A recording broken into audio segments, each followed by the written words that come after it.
Morning, good evening, good afternoon, everybody. Wherever you are in the world, welcome once again to another session of Living World of Darkness. This is a scene for the Mage venue.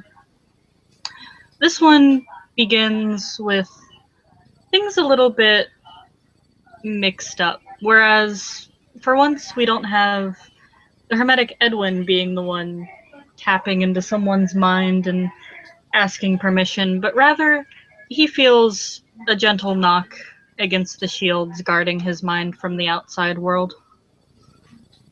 It's almost as if somebody had just tapped it with their finger.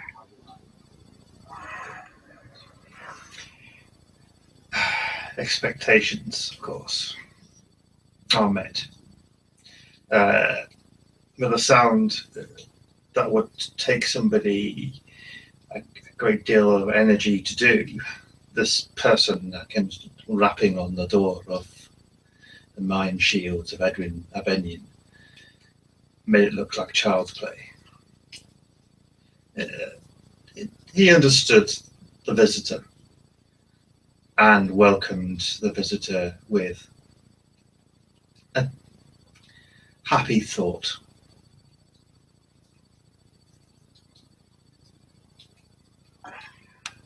As he's welcomed and granted access, he will hear a woman's voice, one that is slightly familiar. She says, "Greetings. I am Archmaster Celeste Bani Shir."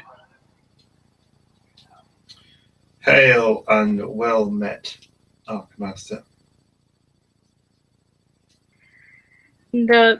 As she's granted access, the two will actually find themselves not in a grand wizard tower, but this time a very small island. Out through the distance, they can see only a massive expanse of sea, whereas on the horizon and the borders of their vision rages a powerful storm, not unlike a hurricane marked with thunder and lightning. Before him, he will find this fellow red-headed figure standing and staring out into the ocean. There seems to be a stiff breeze that picks up as Edwin arrives, his bare feet trudging through the sand of this beach of this island. Mind stuff that makes up his robes, its billows willowy, as if propelled by some unseen force or wind that seems to catch the air. Even this place that looks quite tropical in nature, perhaps, has a coldness to it, like a frost or a worry or a shiver that goes down the back of your spine to tell you that something, a premonition of something to come. Edwin joins the Archmaster, looking out across the ocean towards the rolling storm ahead. He says to her, "A premonition of the future?" She looks back to him and then back to the storm. A harsh reminder of the past, though, and she'll turn around to view it on all sides of the horizon. Things like this tend to be cyclical. Mm. What goes around comes around. Indeed. What's happened before shall happen again. And even through all our art, it is still a dangerous road to try and stand against the hurricane. I'm being unnecessarily cryptic now. Oh dear. Well, the horizon is always a bit closer than you think it is, isn't it? Yeah. It is. I like the choice of location. It's very lifelike. She smiles. Once upon a time, there was a city here. It was more beautiful with people in it. Did it sink beneath the waves? Or was it destroyed by fire? Whisked away by the storm. Mm. As such as things are. Anyway. Again, it is an honor to receive you, Archibald. And welcome to New York. Are you staying long? Or is She's this a smiling. pleasure call? I appreciate it. I have actually wandered through here time and time before through the spirit realms. Though I try not to make it a permanent residence. Yes. I thought I felt something odd occasionally popping through the city's spiritual realm. Now I guess I know. Even when one steps lightly in a pond, it makes ripples. Such is the inevitable blessing and curse of what we do and what we are. Mm. There's no such thing as a quiet cup of coffee anymore, is there? No, certainly not. Especially the noise that the machine makes when it froths up, it froths up the milk, and obviously all the complaining people that want their coffee now rather than 2 or 3 minutes from now. But I digress. I think talking about my job.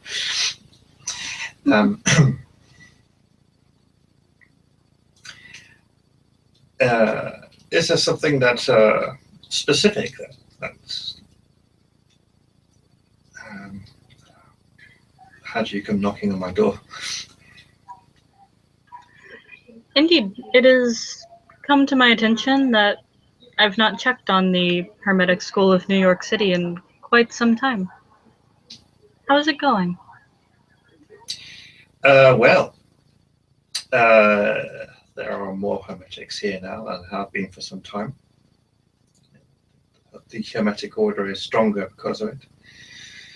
The chant, we've managed to get the library on side a bit. It's now opened up some of its other areas and given us access to the books again, which is quite nice. And the place has been protected. We've shifted it into a different realm and placed an illusion of the place where it was, so as not to tip our hand to anybody who might come knocking. It seems to have done well keeping random crazy people away, and it does feel safer as a result. She seems actually fairly amused to hear this. You've grown quite powerful in your own right, haven't you? Just words that were shut away from me have been made available with diligence, study, time.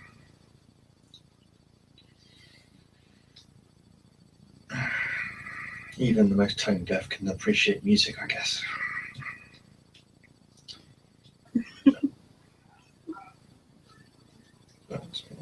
But I have tried to temper raw intellect with wisdom.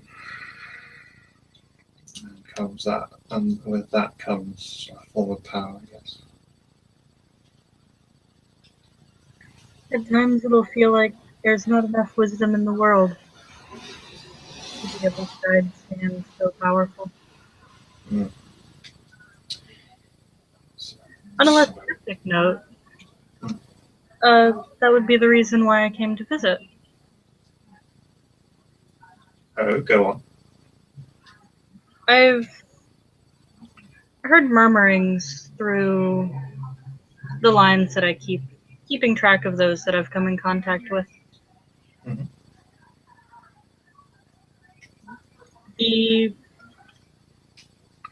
circle beneath me, where many of my apprentices now stay, through the 8th degree. Mhm.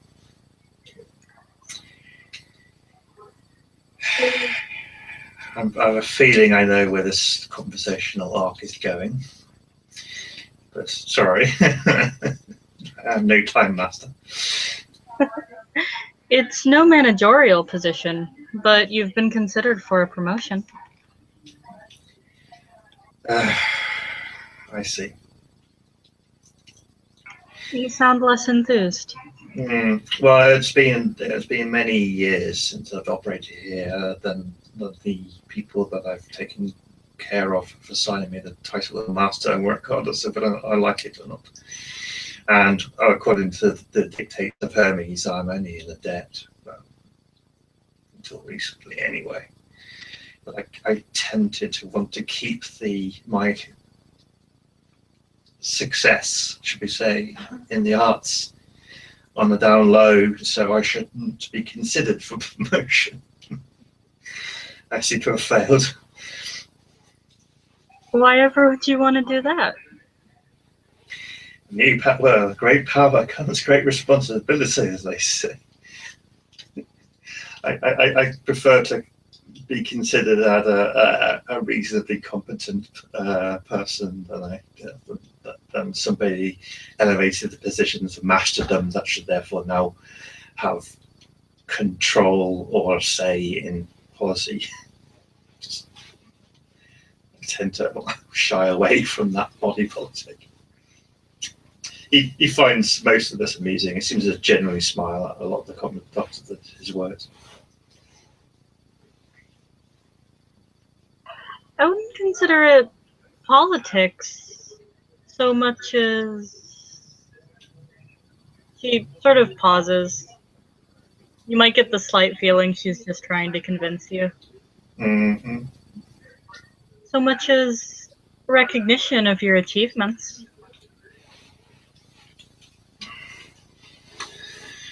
Yes, and I could appreciate that.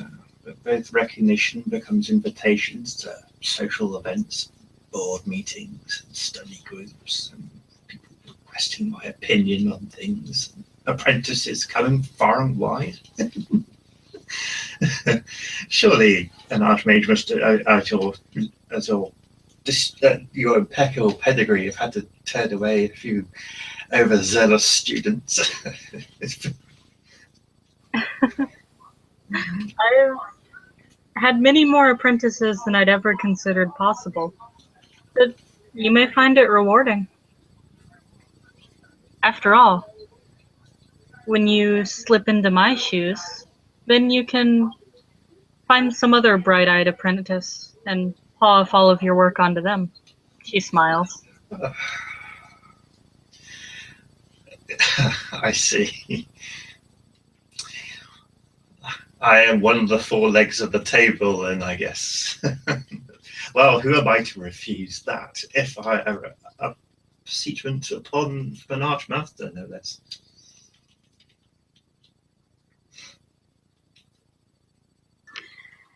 Besides, our presence in the city is surprisingly lacking. It could do with some strong leadership, some strong guiding hands.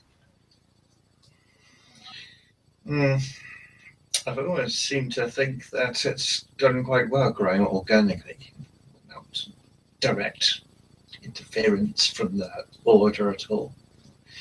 The veil has been kept, or our secrets have been kept from the eyes of mortals. There's no outright warfare with the democracy because we haven't reached beyond our grasp.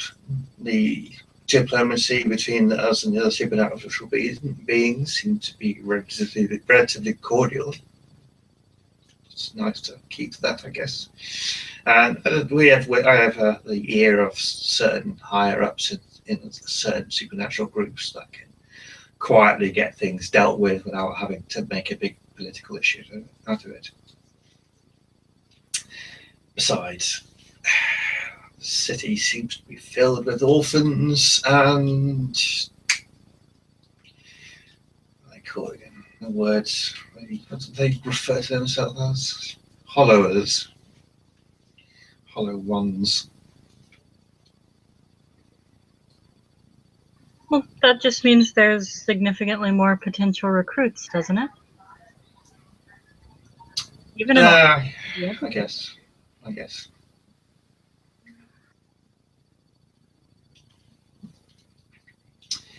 Maybe I should go out among the masses and bring the king's shilling to these poor renegades.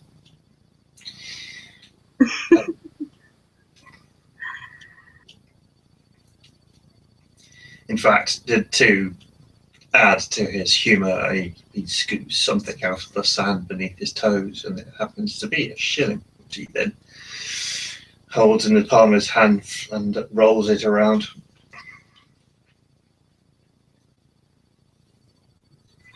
She just shakes her head. I think that may do more to alienate them from us than anything. Yes, no press gangs, please. I think.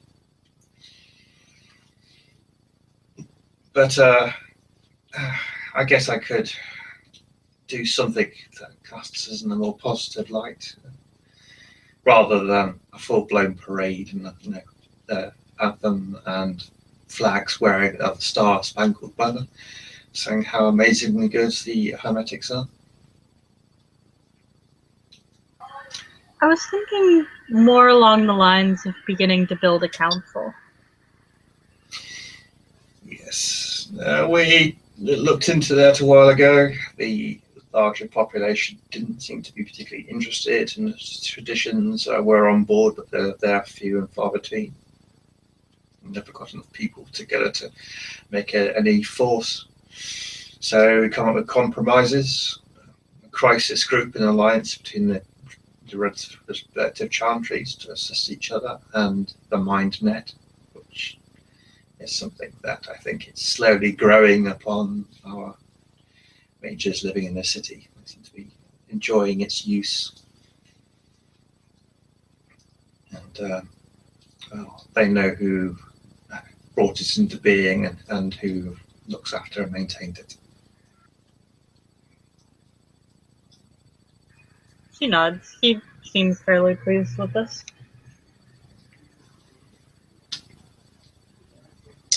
I haven't yet told anybody the fact that the Mind Net does allow me a sympathetic connection to them directly, which, of course, if I were somebody of different motivations, could keep tabs on them all. Sometimes you do what you need to do. Mm-hmm. The ends justify the means. She nods. It would likely help. I heard something from a friend of mine. Oh, what did he call himself? It was Jinx with a 1 in the center about some member of this city turncoating a few months ago. It may very well prevent that from happening again. Well, there was one that I bestowed a punishment on that was a member of the Virtual Adepts. Had some kind of relationship with a technocracy member. Placed Magi at risk with his actions. Thankfully, it was resolved. He was punished and ostracized. No. And the technocratic presence here? And investigations are underway. They do own some kind of insane asylum which they're using for some unknown end. A few of my compatriots went in to release some of the inmates, prisoners, patients, and we're finding out what they've been up to there. They haven't done anything overt. as of yet. But they're keeping an eye on them, I guess. I'm sure they're keeping an eye on us as well. In all likelihood, they seem to do little else.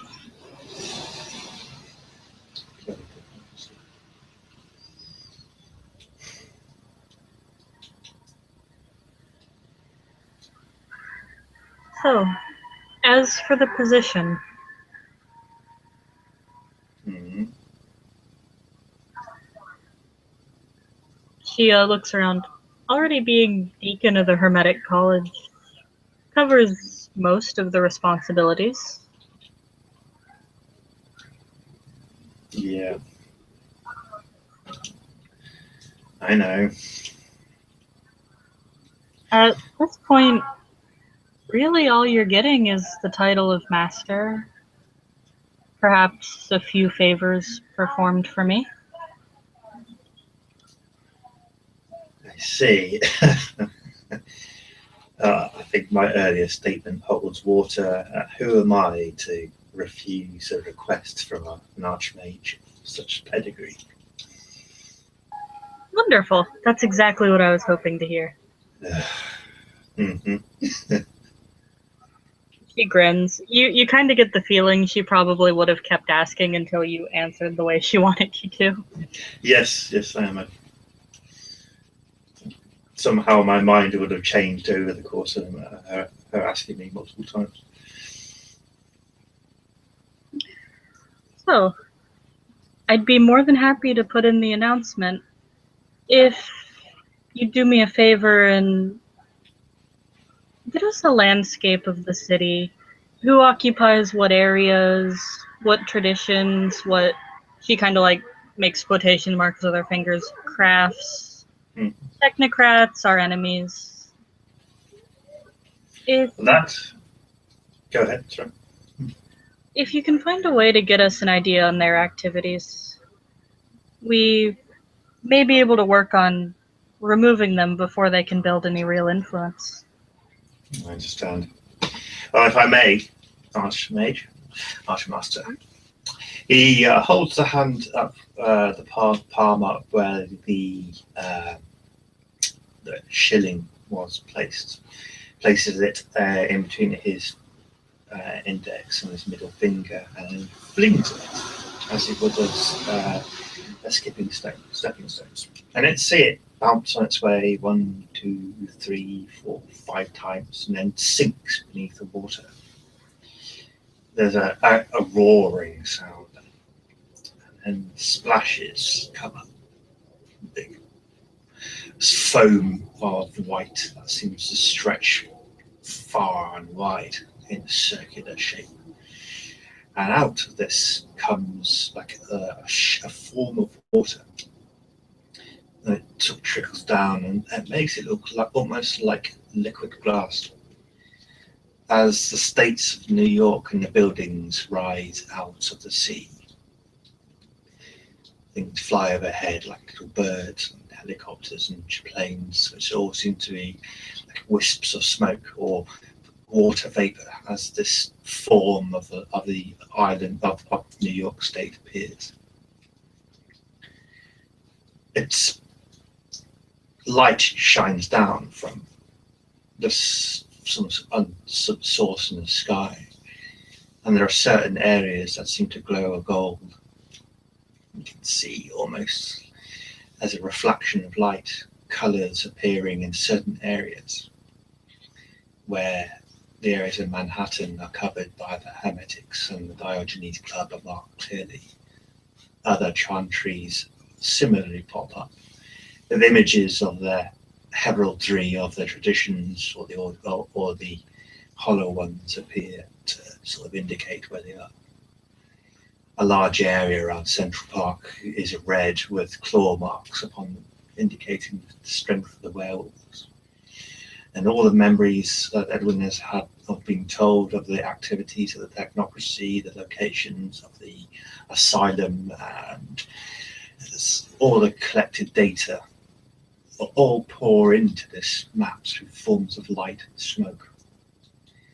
Little ping pricks appear around the city, And each of those represent the spirit that has been set to follow the mage and facilitate the mindnet moving around, doing their shopping or whatever.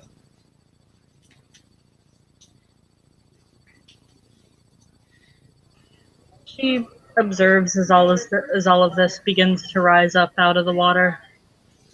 Well, I'll be sure to report that, at the very least, you know how to put on a show. I've learned that apparently that if one takes the role of master 9 out of 10 times, it's the ethicality that needs to be specialists in.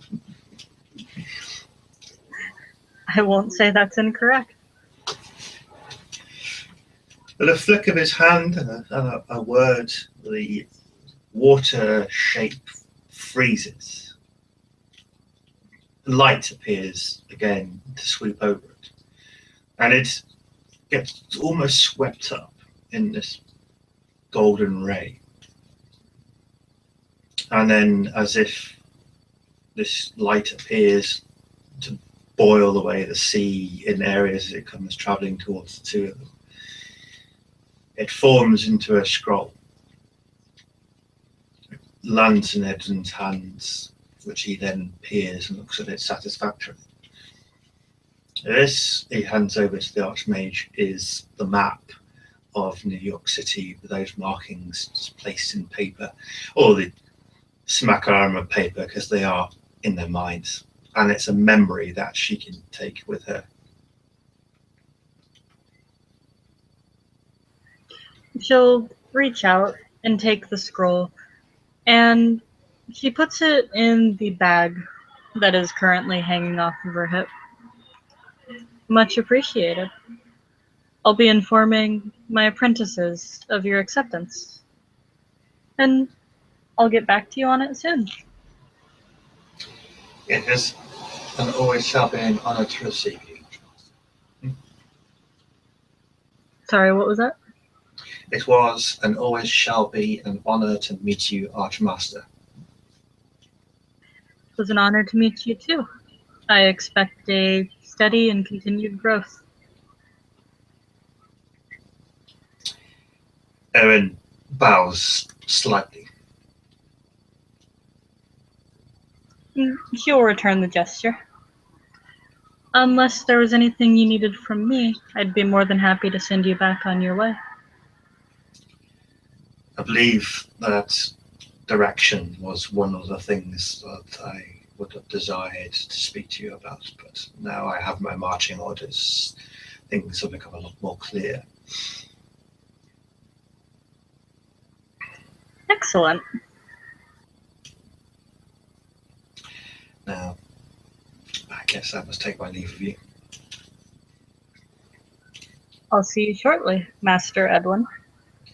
And with a flick of her wrist, he'll hear the whispers of syllables, some in Enochian, some in other languages that he's come to hear over the time of his study, as the winds of the storms whip up, and it overtakes the entirety of the sky as the rain begins to pour over the island and drown it as well. He will soon find himself safe, dry, and warm in the Diogenes Club yet again. He awakes in his position of meditation in the node room. Eyes open, and feel the energies of the area.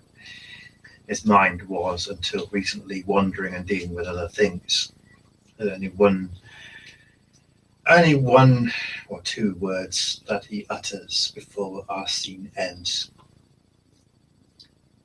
In his accent, he utters the words, "Well, shit."